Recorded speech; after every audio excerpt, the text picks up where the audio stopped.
ከዳዊት ውጭ ያሉ ሰዎች በሙሉ የ3 ዓመቱን ረሃብ ሜትሮሎጂ 3 ዓመት ሙሉ ዝናብ አይዘንብም ብሎ ሲነግሯቸው ሁሉም አምነው እሺ ብለው ተቀብለዋል። 3 ዓመት ሙሉ ሁሉም እየተራቡ ነው። ሁሉም 3 ዓመት ሙሉ ይተራቡ።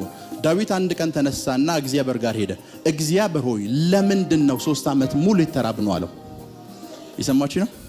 ለምንድነው 3 ዓመት ሙሉ የተራብ ነው? ብዙ ጊዜ እናንተ ትልቁ ችግር ምን እንደሆነ ልንገራችሁ። ለምንድነው ትዳሪ የማይሳካልኝ ብላችሁ ጠይቃችሁ አታውቁም? ለምንድነው ድሃ የሆንኩት ብላችሁ ጠይቃችሁ አታውቁም?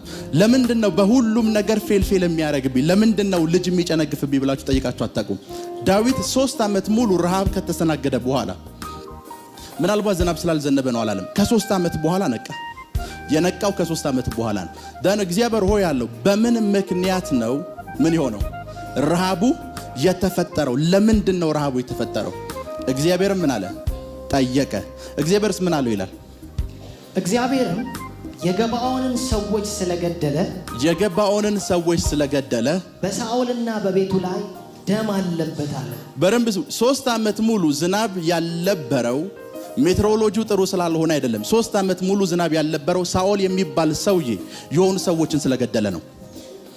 በአንድ ሰው ምክንያት 3 ዓመት ሙሉ እስራኤል ውስጥ ረሃብ ተፈጥሯል። በአንድ ሰው ምክንያት። ምክንያቱ ምንድነው ሲባል የገባዖንን ሰዎች ገሏል። ሄሎ አንድ ሰው ሙሉ እስራኤል ላይ 3 ዓመት ሙሉ ዝናብ አዘግቷል። አንድ ሰው እና እግዚአብሔር ሆይ ለምንድነው ዝናብ የማይዘንበው ሲባል ምክንያቱ ቀላል አሉ። የገባዖንን ሰዎች ማን ገሏል? ሳኦል ገሏል። እሺ ቀጥሎ ያለው ነው። ንጉሱም የገባዖንን ሰዎች ጠራ። ዳዊትም የገባዖንን ሰዎች ጠራ። የገባዖን ሰዎችን ከአሞራውያን የተረፉ የነበሩ እንጂ ከእስራኤል ልጆች ወገን አልነበሩም። እሺ የእስራኤልም ልጆች ምለውላቸው ነበር። መሐላውን የምታገኙት የኢያሱ መጽሐፍ ምዕራፍ 9 ላይ ነው። ኢያሱ እግዚአብሔርን ሳይጠይቅ ከነሱ ጋር ኪዳን አደረገ። አልደርስባችሁም፣ አልነካችሁም፣ እኛ ሰፈር ውስጥ መኖር ትችላላችሁ፣ ኖዋን አይነካችሁም ብሎ ኪዳን አድርጎላቸዋል። እሺ ሳኦል ግን ለእስራኤል ልጆችና ለይሁዳ ስለቀና ሊገላቸው ወዶ ነበር። እሺ ዳዊትም የገባዖንን ሰዎች የእግዚአብሔርን ርስት ትባርኩ ዘንድ ምን ላድርግላችሁ? እንደዚህ ነው ያላቸው። ዳዊት አሁን ገብቶታል። በእነዚህ ሰዎች ምክንያት ዝናብ የለም ከተማይቱ ላይ። በእነዚህ ሰዎች ምክንያት ረሃብ ተፈጥሯል። ሰዎችን ሰበሰባቸውና ምንም ነገር ብትፈልጉ ጠይቁኝ ያደርግላችኋለሁ አላቸው። ማደርገው ደግሞ ለአንድ ምክንያት ነው፣ ከተማውን እንድትባርኩ። ያ ማለት ከተማው ረሃብ የተፈጠረው በምክንያት ነው፣ በእናንተ ምክንያት ነው። ከተማውን እንድትባርኩ ደስ ያላችሁን ጠይቁኝ አደርግላችኋለሁ አላቸው። እሺ ማስተሰሪያውስ ምንድነው አላቸው። ማስተሰሪያውስ ምንድነው? ይሄንን ቀንበር መስበሪያውስ ምንድነው? የገባዖንም ሰዎች በእኛና በሳኦል ወይም በእኛና በቤቱ መካከል ያለው የብርና የወርቅ ነገር አይደለም። በደንብ ስሙ። በእኛና በሳኦል መካከል ያለው ብርና ወርቅ አንፈልግም ነው ያሉት። ዝናብ ያልዘነበው ረሃብ የሆነው በእኛ ምክንያት እንደሆነ እናውቃለን። እስራኤል ነው እንጂ የማያውቀው የገባዖን ሰዎች ረሃብ የሆነበት ምክንያቱ እነሱ እንደሆነ ያውቃሉ። ሶኛ በብርና በምን እንትናለለም በወርቅ አንሸወድም። የብርና የወርቅ ጉዳይ አይደለም። እሺ ከእስራኤልም ወገን እኛ የምንገለው የለም ማለት እኛ ማንንም ሰው መግደል አንፈልግም። እኛን ገላችሁናል፣ እኛ ግን ማንንም ሰው መግደል አንፈልግም። እሺ እርሱም የምትናገሩትን አደርግላችኋለሁ አለ። አሁን ኮቨናንት ገባ ከነሱ ጋር። ብርና ወርቅ የማትፈልጉ ከሆነ ከእስራኤል መካከል ሰው የማትገሉ ከሆነ የምትፈልጉትን አደርግላችኋለሁ አላቸው። እሺ ንጉሱንም እኛን ካጠፋ በእስራኤልም ዳርቻ ሁሉ ላይ እንዳንቀመጥ መፍረሳችንን ካሰበው ሰው ልጆች 7 ሰዎች አሳልፈ ስጠንና። በቃ ከሳኦል ቤት የኛን ካጠፋው ሰውዬ ቤት ስንት ሰዎች ስጠን? 7 ሰዎች ስጠን። እሺ ከእግዚአብሔር በተመረጠው በሳኦል አገር በጊብዓ ለእግዚአብሔር እንሰቅላቸዋለን አሉት። ለማን እንሰቅላቸዋለን? ለሰይጣን አይደለም ያሉት። የሳኦልን ዘሮች ለማን እንሰቅላቸዋለን? ቢኮዝ ረሃቡ የመጣው በእኛ ምክንያት ነው። እኛ ከእናንተ ጋር የገባነውን ምድራዊ ኪዳን ስታፈርሱ ሰማይ ከእናንተ ጋር ያለውን ኪዳን አፈረሰ።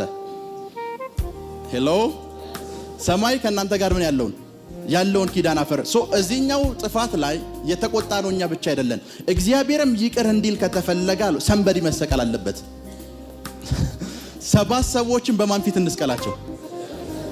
ቀጥል አንብበው። እሺ ንጉሡም እሰጣችኋለሁ አለ። እሰጣችኋለሁ አላቸው። ንጉሡም በሳኦል ልጅ በዮናታንና በዳዊት መካከል ስለነበረው ስለ እግዚአብሔር መሐላ የሳኦልን ልጅ የዮናታን ልጅ ሜምፊቦስቴን አዳነ። በደንብ ስሙ። አሁን ዳዊት ራሱ ችግር ውስጥ ገባ። ችግሩም መሰላችሁ? የሳኦልን ዘሮች በሙሉ 7 ሰው ምረጥ ተብሏል። 7 ሰው ምን ማለት አለበት? መሰቀል አለበት። ለዮናታን ደግሞ ኪዳን ገብቷል። ሜምፊቦስቴን ምንም ላይ ያደርገው ደን 7 ሰው ከተመረጠ ሜምፊቦስቴ ምን መባል አለበት? መጥቶ አለበት። አኮርዲንግ ቱ ዳዊት መጥቶ አለበት። በገባውን ሰዎች ሁኔታስ ሜምፊቦስቴ መጨመር አለበት። ዳዊት ደግሞ ሜምፊቦስቴን እንዳይጨምረው ኪዳን ገብቷል። እሺ ቀጥልና ምብላቸው። ንጉሡም ለሳኦል የወለደቻቸውን የኢዩኤል ልጅ የሪጽፋን 2ቱን ልጆች ሄርሞንንና ሜምፊቦስቴን ለመሐላዊቱም ለቤርዜሊ ልጅ ለኢድርኤል የወለደቻቸውን የሳኦልን ልጅ ሜብሮንን 5ቱን ልጆች ወሰደ። እሺ ለገባዖንም ሰዎች እጅ አሳልፎ ሰጣቸው። በእግዚአብሔርም ፊት በተራራው ላይ ሰቀሏቸው። እሺ 7ቱም በአንድነት ወደቁ። እሺ እህል በሚታጨድበት ወራት በገብሱ መከር መጀመሪያ ተገደሉ። እሺ የኢዩኤል ልጅ ሪጽፋ ማቅ ወስዳ ከመከር ወራት ጀምሮ ዝናብ ከሰማይ እስኪዘንብ ድረስ በድንጋይ ላይ ዘረጋችሁ። በቃ በረምስ ነው።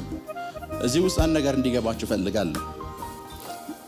የብርሃኑም ይሁን የጨለማው መንፈስ ሰው ካልገደለ ይቅር አይልም።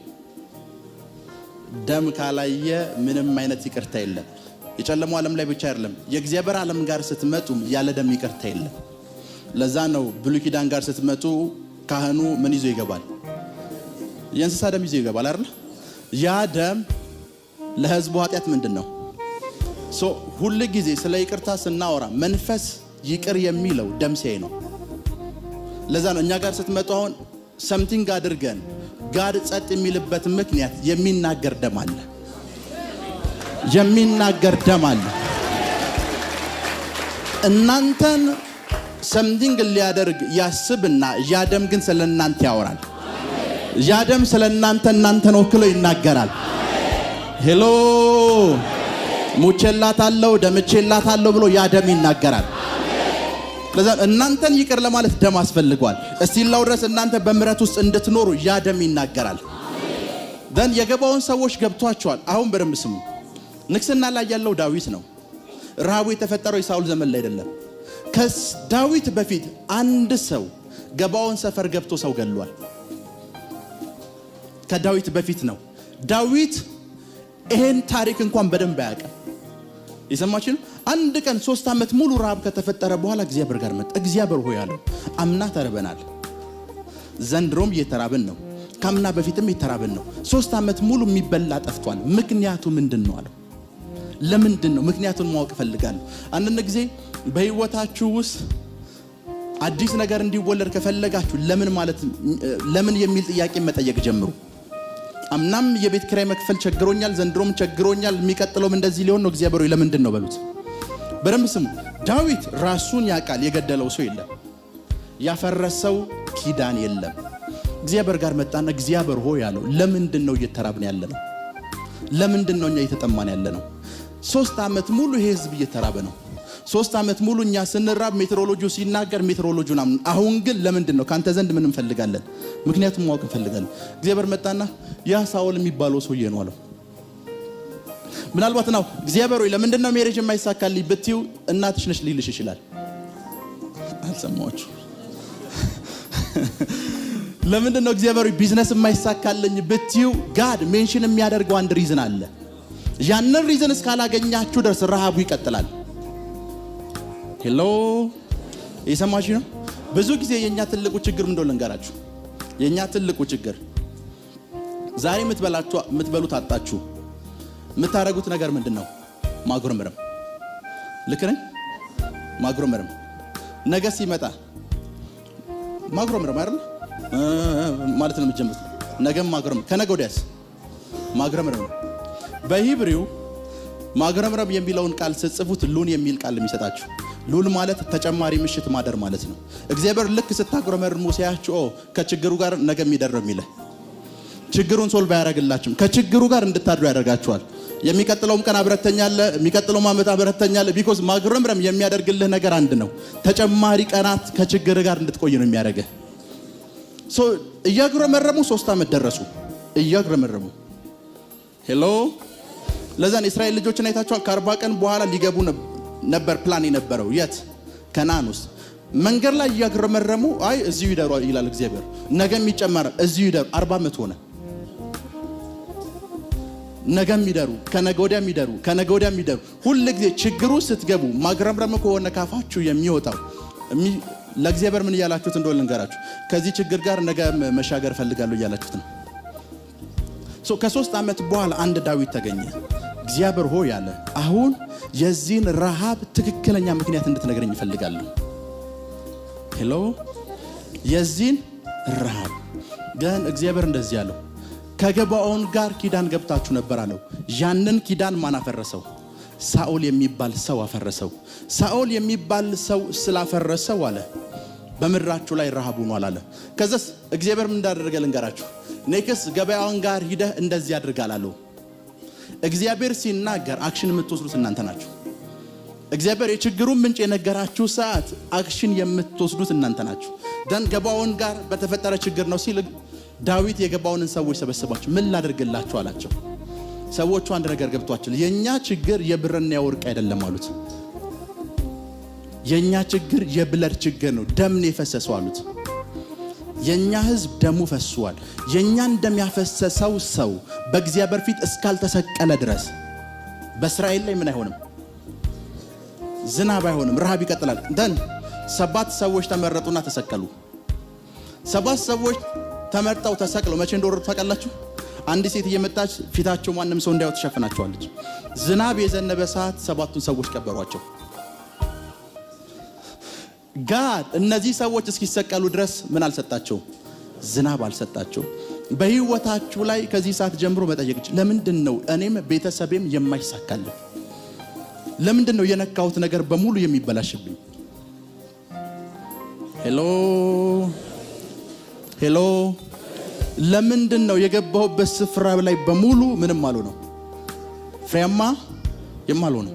አንዳንድ ጊዜ ለምንድን ነው ፑር የሆንኩት ድሃ የሆንኩት ብላችሁ ራሳችሁን ስጠይቁት ምናልባት በወር 6,000 ብቻ ስለማገኘ ነው ብላችሁ ልታስቡ ትችላላችሁ። ኖ፣ ከዛ የተሻገረ ምን አለ?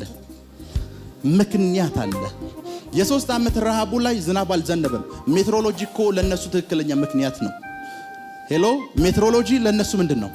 ትክክለኛ ምክንያት ነው። በቃ አይ ንፋስ በዚህ በኩል ስላልነፈሰ ነው ምን ያላለው ያልዘነበው ሲባል ተረጋግተህ እኮ መኖር መቻል አለብህ።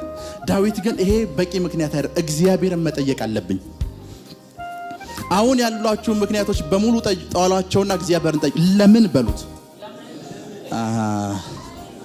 አልሰማችሁም? ለምንድን ነው እንደዚህ እየሄደ ያለው? ለምንድን ነው እንደዚህ እየቀጠለ ያለው? 3 ዓመት ሙሉ ለምንድን ነው የተራብኩት እኮ ነው ያለው። ይሰማችሁ ነው? 3 ዓመት ሙሉ ለምንድን ነው ምን ያልኩት? የተራብኩት። ለምንድን 3 ዓመት ሙሉ ሰው የሚበላው ያጣው ነው ያለው ዳዊት። እኛ እኮ ከ3 ዓመት በላይ ምን በላው አተናል፣ ግን ለምን ብለን አልጠየቅንም። ሄሎ። ከ3 ዓመት በላይ ስራ አተናል፣ ለምን ብለን አልጠየቅንም። ከ3 ዓመት በላይ ብዙ ነገር ተበላሽቶብናል፣ ለምን ብለን አልጠየቅንም። ሄሎ ሄሎ። ይሰማችሁ ነው? ከዛ በላይ ለብዙ ለሚቆጠሩ የመጀመሪያው ሪሌሽንሺፕ ፌል አድርጓል፣ ሁለተኛው ፌል አድርጓል፣ ሶስተኛው ፌል አድርጓል፣ አራተኛው ፌል አድርጓል፣ አምስተኛው ፌል አድርጓል፣ ስድስተኛው አንድ ጊዜ አንድን ዲል ላይ ያገለገልኩ አንድን ሰው ያቆምኩትና ልጸልይልህ አልኩት። እሺ አለኝ። እንትና ማነች? እጮኛዬ ነበረች። እንትናስ? እጮኛዬ ነበረች። እንትናስ? 25 ደረስኩ። በእግዚአብሔር ፊት ነው የምነግራችሁ። 25 ደረስኩ። ከዛ ከጉባኤ መካከል አስታውሳለሁ አንዷን አስወጣዋትና ነይ ያልኳት መጣች። አንገቷ ላይ ሀብል አድርጋለች። ይሄን ሀብል የሰጠኝ ሰውዬ ባልሽ አይደለም ስላት እሱ ነው አለችኝ። 25 የጠራውለት ሰውዬ ሀብሉ የሰጣት እሱ ነው። 25 ጊዜ ፌል ሲያረግበት አንድ ቀን ጠይቆ አያውቅም። ለምን ብሎ ሄሎ ለ26 ለ27ኛ ቀጠሮ አስይዟል።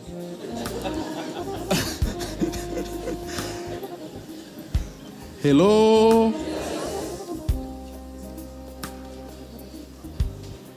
አሁን ይህን ልጅ ብትጠይቁት የሴቶቹ ጸባይ ነው ሊልህ ይችላል። ወይ ሰምቲንግ ሪዝን ሊነግርህ ይችላል። ግን ችግሩ ምንድነው? ለምን ብሎ ጠይቆ ያውቃል? ሄሎ ከኔ ጋር ናችሁ? ለምን ብሎ ጠይቆ ያውቃል? ለምን ብሎ ጠይቆ ያውቃል? ለምን ጋድን ለምን ብላችሁ ጠይቁት። የኔ ላይፍ ላይ አምና እንደዚህ ተፈጥሯል፣ ዘንድሮ እንደዚህ ተፈጥሯል፣ አሁንም እንደዚህ እየቀጠለ ነው።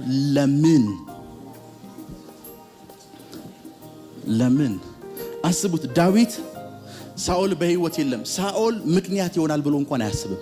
ሳኦል በህይወት የለም። ሄሎ ከኔ ጋር ናችሁ? ሳኦል በህይወት የለም፣ ሳኦል ምክንያት ይሆናል ብሎ አያስብም። ከዛ እግዚአብሔር መጣና ሳኦል የሚባለው ሰውዬ ነው አለ። ሳኦል የሚባለው ሰውዬ ፕሮስፐር ባለጠጋ ለመሆን ከፈለጋችሁ ለምን የሚለው ምክንያት መጠየቅ ጀምሩ። ለምን አንድ ጊዜ ቤት ቁጭ ብዬ እግዚአብሔር ሆይ ለምንድነው አፍሪካ ውስጥ በየአመቱ ደም መፋሰስ የሚሆነው?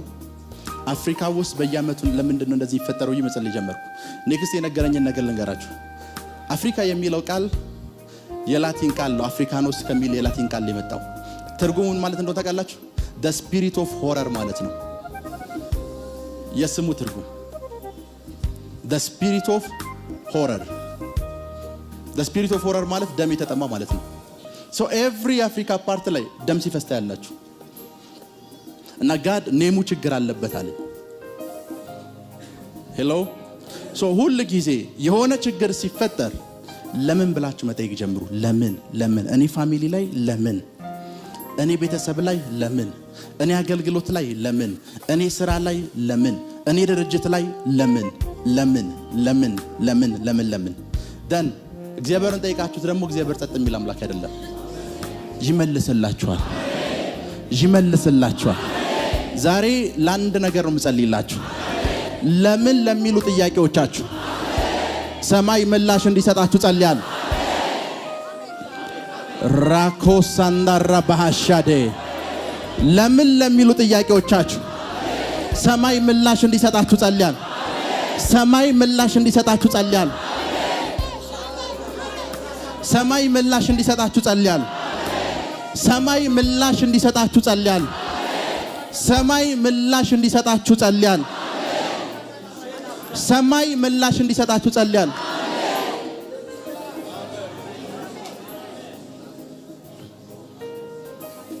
አንድ ጊዜ የቢሮ አገልግሎት ላይ ያገለገልኩ 23-24 ዓመቷ ነው ልጅቷ። የአሜሪካ ቪዛ ይዛለች እጇ ላይ፣ ፓስፖርቷ ላይ አሜሪካ ቪዛ አለ። ሁለቴ ኤምባሲ ገብታ ሁለቴ ቪዛ ሰጥቷት ሁለቴ ቪዛውን ተቀብሏታል። አሁን ለሶስተኛ ጊዜ ቪዛውን ይዘው መጣች። ለሶስተኛ ጊዜ ቪዛውን ይዘው ከመጣች በኋላ ቢሮ ገባች። መንፈስ ቅዱስ አሜሪካ እንደማትሄድ ንገራት አለኝ። አሁን የአሜሪካ ቪዛ ይዛለች። አሜሪካ ትሄጂም ብዬ እንዴት ልንገራት? 23-24 ዓመቷ ነው። ከዛ መንፈሳዊ ዓለም ላይ ሰርች ሳደርግ እድሜው የ70 ዓመት አይነት የሆነ ሽማግሌ ሰው ከሷ ጀርባ አየሁ። ከዛ እንደዚህ የሚባል ዓመት ላይ እድሜው ወደ 70 ዓመት የሚጠጋ ሽማግሌ ታውቂያለሽ ወይ አልኳት። የአሜሪካ ፕሮሰስ ከመጀመሪያው በፊት የነበረ ታሪክ ነው። አዎ አለችኝ። እንደዚህ የሚባል ሆቴል አየሁ አልኳት። ከዛ በኋላ ራሷ እንድትናገር ዝም አልኳት። አዎ ቦይፍሬንድ ነበር አለችኝ። ለፕሮሰስ ብላ ነው ከሱ ጋር ሪሌሽንሺፕ የጀመረችው። ያን ኮቨናንት ብሬክ አደረገችው። የመጀመሪያው ነገር እድሜው 70 ነው። ሁለተኛ ኮቨናንቱን ብሬክ አድርጋለች። አፍተር ዛት የትኛው ኤምባሲ ስትገባ ዲናይ ትደረጋለች። ከዛ ይሄንን ማቴጅም አልኳት። ደን ቢሮ ከወጣች ከሁለትና ከ3 ቀን በኋላ ከኤምባሲ ደወሉላት። ነይ ተባለች። መጣች። ቪዛውን ተቀብሏት። አስቡት። ሁለቴም ይሄ ነገር ሀፕን ሲያደርግ ለምን ብላ አልጠየቀችም። ቪዛውን ተቀብላ ወጣ። ቤት ከደረሰች ከሁለትና ከ3 ቀን በኋላ ተደውሎ ቪዛው ምን ሚሏት ሪጀክት የሚደረገው ለምን የሚባል ጥያቄ ጠይቃ አታውቅም። በህይወታችሁ ላይ ስማርት ከሆናችሁ ለምን ብላችሁ መጠየቅ ጀምሩ። ለምን ዳዊት ስማርት ነው። የእስራኤል ህዝብ በሙሉ ረሃቡ ተስማምቶት ጸጥ ብሏል። ረሃቡ ተስማምቶታል። አስቡት። የእስራኤል ህዝብ 20 ሚሊዮን ነው ብላችሁ አስቡ። 20 ሚሊዮን በሙሉ 3 ዓመት ሙሉ ተርቧል። ሜትሮሎጂ ነው ሲባል እውነት ነው። የእግዚአብሔር ሰው እያለ ተቀብሎ እየኖረ ነው። ከኔ ጋር ናችሁ? ሜትሮሎጂ ነው በዚህ በኩል ያለ ችግር ነው ሲባል ሁሉም ሰው ተቀብሎ፣ አንድ ዳዊት ግን እግዚአብሔር ሆይ አለ። ከ3 ዓመት በኋላ ነቃ። በአመቱ አለቀም፣ በ2 አመቱ አለቀም፣ በ6 ወሩ አለቀም። ከ3 አመት በኋላ ተነሳና ዳዊት እግዚአብሔር ሆይ አለ የዚህ ረሃብ ችግር ምንድነው? ለምንድነው ረሃቡ 3 አመት ሙሉ የቀጠለው ሲለው ማን ነው አለው? ሳኦል። ለምን ብላችሁ በምትጠይቁበት ሁኔታ ውስጥ ኤክስፔክት የማይደረግ ምላሽ ማግኘት ተጀምራላችሁ፣ የማትጠብቋቸው ምላሾች። ዳዊት ሳኦል ይሆናል ምክንያቱም ብሎ አስቦ ያቀም ቢኮዝ ንግስና ላይ ያለው እሱ ነው። ምናልባት በእኔ ኃጢአት ይሆን ብሎ ነው ለምን ብሎ የጠየቀው። ሳኦል የሚባል ሰው አንተ ከመንገስ በፊት ይሁዳንና ኢየሩሳሌምን ደስ እንዲላቸው ብሎ ገባዖናውያንን ገሏል አለው። ምን ብሏል? ገባዖናውያንን ገሏል። ገባዖናውያንን ሲገል ምድሩ ላይ ምን እንደሚመጣ እንኳን አላሰበም። በዚህ ምክንያት ምን ያለው ትዝ ይላችኋል። አንዴ እዚሁ መድረክ ላይ አያት ጠንቋይ ነበረ፣ የቤታችሁ በር ላይ የተቀበረ ሰው አለ ብዬ ፕሮፌሲ ነገርኩት። ሰው ምንም ነገር ሰርቶ አይሳካላቸውም ቢኮዝ እሱ ከዛ እውነት ነው እግዚአብሔር ሰውን ያውቃል። አያቱ ሰው ከነ ህይወቱ ቀብሮ በር ላይ አስቀምጧል። እሱ የሚወልደው ልጅ ይሄንን ታሪክ አያውቅም። ከኔ ጋር ናችሁ? እሱ የሚወልደው ልጅ ይሄንን ታሪክ አያውቅም። ጋድን ለምን ብላችሁ ጠይቁት። በመታገኙት ምላሽ እርምጃ ወሰዱ። ላይፋችሁ መስተካከል ይጀምራል። ዛሬ የምጸልየው ላን ነገር ነው። ከምላሹ ጋር እንድትገናኙ ጸልያለሁ። ፕራካቶ ሳሊ ብራሃዲያና ሞሳካቴ ከምላሹ ጋር እንድትገናኙ ጸልያለሁ። ከምላሹ ጋር እንድትገናኙ ጸልያለሁ። ተናገሩ። እግዚአብሔር ሆይ በሉ። ለምን? እግዚአብሔር ሆይ ለምን? ምክንያቱን ማወቅ እፈልጋለሁ በሉት። ምክንያቱን ማወቅ እፈልጋለሁ። ምሬ ላይ ለሚሆነው ነገር ለምን ብዬ እየጠየቅኩ ነው። እኔ ህይወት ላይ ለሚሆነው ነገር ለምን ብዬ እየጠየቅኩ ነው። ቤተሰቤ ላይ ለሚፈጠረው ነገር ለምን ብዬ እየጠየቅኩ ነው። ምክንያቱን ማወቅ እፈልጋለሁ። ምክንያቱን ማወቅ እፈልጋለሁ። ፕራኮ ሳንዳላ ባህር ሻካቴ ጄሌ ብሬዲያ ክራዶስ ሳካታላ ባሃንቲ አራቦስ ጂሊ ብሬዲያ ክራዶስ ሳንዳላ ባህር ታካቴ ፕሮኮቶ ሳሊ ብራሃንዲያና ሞሳያ ጄሌ ብሬዲ ክራዶስ ሳካታንዳላ ባህር ዶኮሳታይ ጄሌ ብሬዲያ ክራዶስ ባራሃም ባራቦሳያ አሜን ሊ ፕሮቶኮሳያ ባሃሲ አሜን አሜን አሜን። ብልጥ ከሆናችሁ አንድ ነገር አድርጉ። 1 አመት እናንተ ጋር የቆዩ ችግሮችን አስቧቸው። 2 አመት 3 አመት ጻፏቸው። ሪሌሽንሺፕ ከሆነ ሪሌሽንሺፕ፣ የፋይናንሻል ፕሮብሌም ከሆነ ፋይናንሻል ፕሮብሌም፣ ስራ ከሆነ ስራ፣ ትዳር ከሆነ ትዳር፣ ልጅ አለመውለድ ከሆነ ልጅ አለመውለድ፣ ሁሉንም ጻፏቸው። ለምን በሉት። አገልግሎትም ከሆነ ጻፉትና ለምን። ሄሎ ዳዊት 3 አመት ሙሉ ረሃብ የነበረ ረሃብን ያስቆመው በአንድ ጥያቄ ነው። እግዚአብሔርን ጠይቀው ለምን? ለምንድነው? ምን እያለ ያለ ነው? እየተራብን ያለ ነው። እግዚአብሔርን ጠይቁት። ለምንድነው ትዳር የማይሳካልኝ? ለምንድነው በሪሌሽንሺፕ ፍሬያማ ያልሆንኩት? ለምንድነው ቢዝነሴ አሁን ኮላፕስ እያደረገ ያለው? ብዙ ጊዜ ለምን የሚለውን ጥያቄ ለምን እንደማጠይቁ ልንገራችሁ። ለምን የሚለውን ጥያቄ ለምን እንደማጠይቁ ልንገራችሁ። ለምን የሚለውን ጥያቄ እንዳትጠይቀው የሚያደርጉ ትክክለኛ ምክንያቶች አጠገባችኋል። ምሳሌ ኤክስፖርተር ከሆናችሁ አሁን የቢዝነስ የኢምፖርት እና ኤክስፖርት ስራው ተቀዛቅዟል የሚል ምክንያት አጠገብሃል። ጉምሩክ የሚል ምክንያት አጠገብሃል። ሄሎ ምክንያቶች አጠገብሃል። ብዙ ምክንያቶች አጠገብሃል። እነሱም ምክንያቶች ታስባቸውን አይ በእነዚህ ምክንያት ነው ነገ ይሻሻላል ትላለህ። ነገም ግን ይቀጥላል። አይ 3 አመት ሙሉ የመጀመሪያ አመት ላይ ምናልባት ሜትሮሎጂ ነው እዚህ አካባቢ ብዙ ስለማይዘንብ ነው የሚል ምክንያት ነው የወሰዱት። ሁለተኛ አመት 3ኛ አመት ሲደጋገም ዳዊት ይሄማ ኖርማል አይደለም አለ። አሁን መነሳት አለባቸው። ይሄማ ኖርማል አይደለም። ይሄ ድምጻቸው ይሰማ። ይሄ ምን አይደለም? ኖርማል አይደለም። ዳዊት ከዚህ ጀርባማ የሆነ ነገር አለ አለ። ይሄ ምን አይደለም? ኖርማል አይደለም። ኖርማል አይደለም። 30ኛው ቦይፍሬንድ ጋር ደርሻለሁ። ኖርማል አይደለም። ይሄ ሴቶች ምን ነው ዘጣላችሁ? ኖርማል ነው። ወንዱ ነው አይ ቲንክ 30ኛው ወንዱ ስለሆነ ወንዱ ነው አይደለም የሚለው። ኖርማል አይደለም። ኖርማል አይደለም ብላችሁ ማሰብ ስትጀምሩ መጠየቅ ትጀምራላችሁ። ለምን ምክንያቶቻችሁን በኢየሱስ ስም ኃይል እንድታገኟቸው ጸልያለሁ። መንፈስ ቅዱስ ምክንያቶችን እንዲነግራችሁ ጸልያለሁ። በኢየሱስ ስም ኃይል እንዲነግራችሁ ጸልያለሁ። በኢየሱስ ስም ኃይል እንዲነግራችሁ ጸልያለሁ። በኢየሱስ ስም ኃይል እንዲነግራችሁ ጸልያለሁ። በኢየሱስ ስም ኃይል እንዲነግራችሁ ጸልያለሁ። ስሪላንካ ውስጥ አንድ ጄሮም ፈርናንዶ የሚባል አገልጋይ አለ። መንፈሳዊ አባቴ መንፈሳዊ ልጅ ነው። ኦልሬዲ ወንድሜ ነው እና አንድ ቀን እንደዚህ ስናወራ ሚኒስትሪው እንዴት እንደተነሳ ነገረኝ። 20 ምናምን ዓመት አገልግሏል።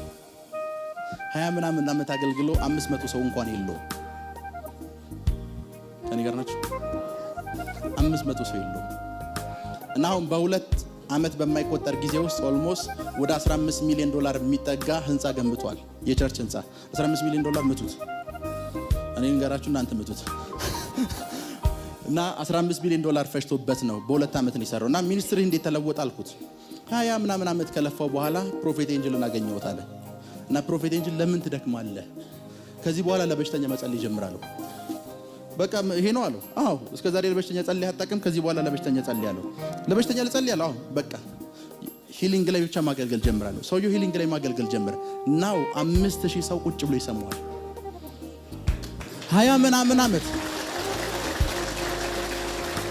20 ምናምን ዓመት ነገር ተሰውሮበታል። 20 ምናምን ዓመት እንዴት ነው እንደዚህ እያስተማርኩ እንደዚህ እንትን እያልኩ ህዝብ የማይበዛው የሚል ጥያቄ አለ።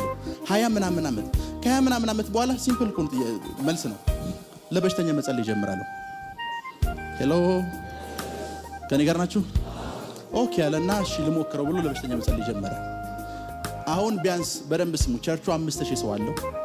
በ2 ዓመት ውስጥ 15 ሚሊዮን ዶላር የሚጠጋ ከ10 እስከ 15 ሚሊዮን ዶላር የሚጠጋ ቢልዲንግ ገንብቷል። በ2 ዓመት ውስጥ 20 ዓመትን በ2 ዓመት ሰውየው አካካሰው።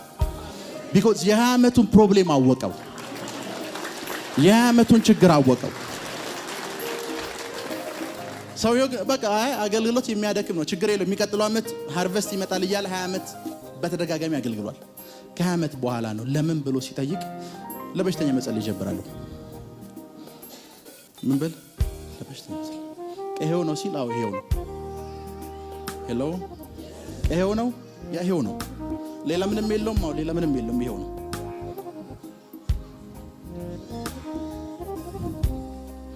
ለምን ይሄኛው ለምን እግዚአብሔር ሆይ ምክንያቱም ማወቅ ፈልጋል። ያኛው ለምን ምክንያቱም ማወቅ ፈልጋል። ያኛው ለምን ምክንያቱም ማወቅ ፈልጋል። ይሄኛውም ጭምር ለምን ምክንያቱም ማወቅ ፈልጋለሁ።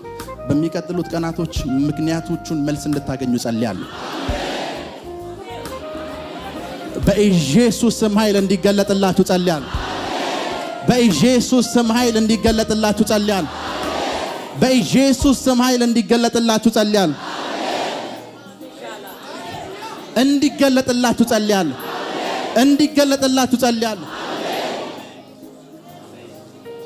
ሲድሮስ የሚባል አገልጋይ ታውቃላችሁ? ኢቲ ሱፐርናቹራል የሚል ፕሮግራም የሚያቀርብ ሰው እና እሱ የሚያቀርበውን ፕሮግራም ላይ የሚያቀርባቸው ሰዎች ሰማይ ሂደው ጉብኝት ያደረጉ እንደዚህ አይነት ሰዎችን ነው የሚያቀርበው ሲድሮስ። እና ሲድሮስ አገልግሎት ሲጀምር ለበሽተኛ በመጸለይ ነው የጀመረው። አየው እሱ በሽተኛ ሆነ። ሄሎ ሁል ጊዜ ለበሽተኛ ጸልዮ ከወጣ በኋላ ራሱን ይታመማል። ሁል ጊዜ ለበሽተኛ ጸልዮ ከወጣ በኋላ የሆነ ችግር ይፈጠርበታል። ከብዙ ዓመታት በኋላ አንድ እግዚአብሔር ሰው መጣና እግዚአብሔር ለዚህ አይደለም ይፈልጋል። ሰው ለምን እንደሚፈልግ ሲሉ ለቶክሾ ነው ይፈልጋል። ቶክሾ ኦኬ ብሎ ሰው የሆነ አመነው። ኢቲ ሱፐርናቹራል የሚል ፕሮግራም ጀመረ።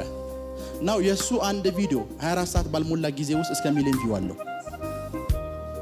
ከብዙ የፈውስ አገልግሎት ድካም በኋላ ምክንያቱን አገኘ። ለምንድን ነው በአገልግሎት የማይሳካልኝ ሲባል አገልግሎት ይሄ ነው ተባለ።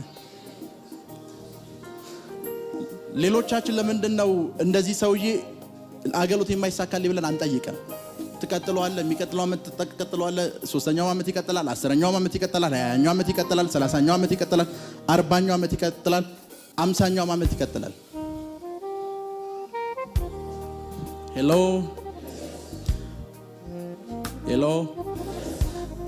በዚሁ አጋጣሚ ልንገራችሁ፣ ሁሉ ጊዜ ያላችሁበት ስፍራ ራይት መሆኑን የምታውቁበት መንገድ ልንገራችሁ። ሚኒስትሪ ሊሆን ይችላል፣ ቢዝነስ ሊሆን ይችላል፣ ሜሬጅ ሊሆን ይችላል፣ ኤኒቲንግ ያላችሁበት ስፍራ ራይት መሆኑን በምን እንደምታውቁ ልንገራችሁ። ታውትሽ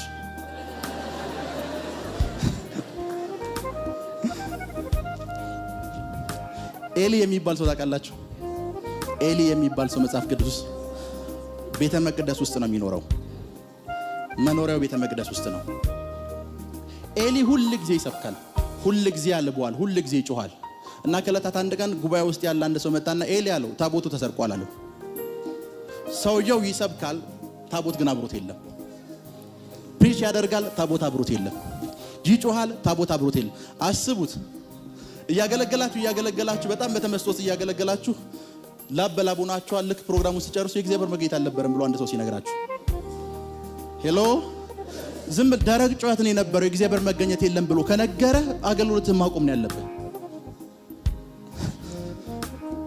ኤሊ የሚባለው ሰው አገለገለና አንድ ሰው መጥቶ ኤሊ አለው ታቦቱ እኮ የለም እዚህ ያለው ተሰርቋል አለው። ታቦቱ ተሰርቋል። ሰው ይሄን የሰማ ሰዓት ሞተ። ለካ እስከ ዛሬ ያገለገልኩት ዜሮ ነው አለ። ያላችሁበት ስፍራ ትክክለኛ ስፍራ ከሆነ ታቦቱም አብሯችኋል። ታቦቱም አብሯችኋል። ለዛ ነው ምሳሌ ሮንግ የሆነ ቢዝነስ ውስጥ ካላችሁ እዛ ቢዝነስ ውስጥ ገንዘብ አይደለም የምታጡት፣ እዛ ቢዝነስ ውስጥ ፕሬዘንስ ነው የምታጡት። ትክክለኛ ስፍራ ለመለካት መጠቀም ያለባችሁ መሳሪያ ማለት ፕሬዘንስን ሰርች አድርጉ። እዛ ስፍራ ውስጥ ፕሬዘንስ አለ ወይ? እዛ ስፍራ ውስጥ ምን አለ? ብር አለ አይደለም። ብዙ ሰዎች የሚሸወዱት ስኬት አለ በሚል ነው። ኖ እዛ ስፍራ ውስጥ ምን አለ? ፕሬዘንስ አለ። አስባችሁታል? አልቧችሁ ኤሊ ክህነት ትክክለኛው ስፍራ እንዳልሆነ ላስረዳችሁ። አይ ኖ በዘሩ ምናምን ልትሉ ይችላል። ትክክለኛ ስፍራ ለምን እንዳልሆነ ልንገራችሁ። እስራኤል ውስጥ ሁሉም ካህን የክህነት አገልግሎትን የሚሰጥበት ስፍራ ላይ ወንበር ይዞ አይገባም። ብቻውን ነው ቆሞ ነው የክህነት ስራውን አገልግሎት የሚወጣው። ካህን ሁሉ ጊዜ መቆም ነው ስራው። ኤሊ የሚባል ሰውዬ ብቻ ነው ወንበር ይዞ የገባው ቢኮዝ የክህነት ስራ ያደክመዋል። እና መጽሐፍ ቅዱስ ስለ ኤሊ ሞት ሲናገር በወንበሩ ተደፍቶ ሞተ ነው የሚለው አይደል? ልክ ነኝ? ወንበር ይዞ የክህነት ስፍራ የሚያገለግልበት ስፍራ ላይ ወንበር ይዞ ነው የሚገባው። ምድር ላይ እንዲቀመጥ የተፈቀደለት ካህን ኢየሱስ ብቻ ነው። ከሱ ውጭ ያሉ ሌሎች ካህኖች እንዲቀመጡ አልተፈቀደላቸው። ኤሊ ስፍራው ስላልሆነ ወንበር ይዞ ገብቷል። ሄሎ ስፍራው አይደለም፣ ወንበር ይዞ ገብቷል። ወንበር ተይዞ አይገባም ካህን ከሆንክ። ፕራካቶንዶ ሮቦሳ ያባሃሲ ጄሌ ብሬዲያክ ለአርዶኮ ሳንዳራ ባሃቲክ ለአርዶጎ ዛንዳራ ባሃሻዴ ያላችሁበት ስፍራ ትክክለኛ መሆኑን የምታውቁት በፕሬዘንስ ነው። በፕሬዘንስ አስባችሁታል? 2 ሰዓት ወይ 1 ሰዓት ተኩል ሙሉ አስተምሬ ከጨረስኩ በኋላ ፕሮግራም እንዴት ነበር ስላችሁ፣ አይ ብቻ ነው ይጮክ ነበር የእግዚአብሔር መገኘት አልነበረም ስትለኝ፣ አገልግለ ብለ ተጫዋጩህም ብለ እሳት ወረደ ምናምን ብለ ላስት ላይ ጩኸት ነበር የሚሰማን ሲል ኮንግሪጌሽኑ አንተ የምታገለግልበት ስፍራ ላይም ጉባኤው ላይም ታቦት የለም ብሎ ሲያወራ፣ ያ ማለት ታቦቱም ተሰርቆ ኤሊ ክህነት ስራውን ቀጥሏል። ያላችሁበት ስፍራ ትክክለኛ መሆኑን ከምታውቁበት መንገድ መካከል ፕሬዘንስ ያን ኢትዮጵያ ውስጥ የእግዚአብሔር መገኘት በኃይል የሚሰማ ከሆነ እና ድንገት ደግሞ ከኢትዮጵያ ወጥተና አሜሪካ ውስጥ ያንን ፕሬዘንስ የተለማመርከውን ነገር የምታጣው ከሆነ አሜሪካ ያንተ ስፍራ አይደለም። ያንተ ስፍራ ኦልዌይስ ፕሬዘንስ ያለበት ስፍራ ነው።